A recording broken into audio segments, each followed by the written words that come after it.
আমি হচ্ছে সরকারি বিজ্ঞানে আমার কলেজ লাইফে আসছি। তো আমরা এইখানে একটা তার কাটার মতো ছিল, তো আমরা এখানে পলাইতাম। এই যে আমি আর আমার ফ্রেন্ড, ঠিক আছে, তো আমরা দুইজন এখানে পলাইতাম। তো আজকে আসলাম দেওয়ার্সি কলেজটা দেখতে অনেক দিন পরে। সব সেমই আছে, এই জায়গাটা এখনো উন্নতি হয়নি, একই অবস্থা আছে, ঠিক আছে। এই জায়গাটা এরকম বেড়ার মতো ছিল, এখানে একটু তার কাটা ছিল তখন, আরও তার কাটা আমরা ভাইঙা এদিক দিয়ে উঠা পলায় ওই দিক দিয়ে বেরোতাম। এখন পিছনে অবশ্য বিল্ডিং হয়ে গেছে, আগে বিল্ডিংটা ছিল না মনে হয়, যতটুকু খেয়াল আসতেছে, নাহলে পলাইতাম কীভাবে, তাই না? ভালোই ঘুরতে আসলাম।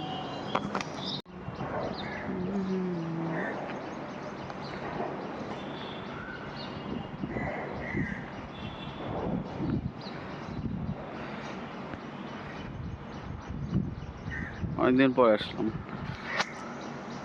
এই বিল্ডিংটা তো ছিল না আগে। এই যে আমাদের সেই কলেজ, এই বাগানটা এখনো আছে, আগে এরকমই ছিল। এই যে পুরোনো সব ওয়াল ডাল। মিসিং দোজ কলেজ লাইফ, খুব চিলে ছিল আমরা ওদের কলেজ লাইফে। ফ্রেন্ড, আমরা একসাথে ক্লাস করতাম, এখনও ফ্রেন্ড আছে একসাথে, আলহামদুলিল্লাহ। তো এই যে আরও নতুন বিল্ডিং হচ্ছে, এগুলো আগে ছিল না, বাট এই বাগানটা ছিল আগে মাঝখানে। এই ক্লাসরুমগুলো এখনও সেই পুরনো অবস্থা।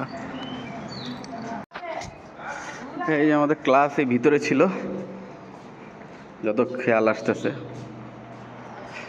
এই জায়গায় আমরা বসে আড্ডা দিতাম, এই গলিটাতে বসে বসে। যারা সরকারি বিজ্ঞানে পড়ছেন তাদের একটা ফেভারিট প্লেস, আমরা এই জায়গায় বসে দাঁড়ায় দাঁড়ায় বসে বসে আড্ডা দিতাম। আর খুব এখানের মানে ওয়েদার খুব ঠান্ডা থাকতো অলওয়েজ, এখনও আছে। এই যে আমাদের ক্লাস তো মানে এইটা ছিল না, হ্যাঁ এইটা ছিল, এইটাতেও সম্ভবত ক্লাস করছি আমরা কয়েকটা, এটা খেয়াল আসতেছে। খুব সুন্দর মেমোরিজ রিমাইন্ড করতেছে।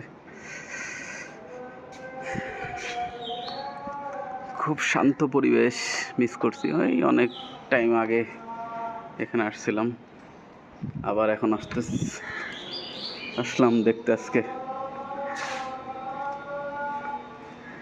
এই আমাদের ক্লাসরুম, ক্লাস একটু চেঞ্জ হয়েছে, এখন গ্লাস লাগাইছে, আগে তো এত কিছু ছিল না, একদম নর্মাল ছিল ওই টাইমে। এই যে এখানে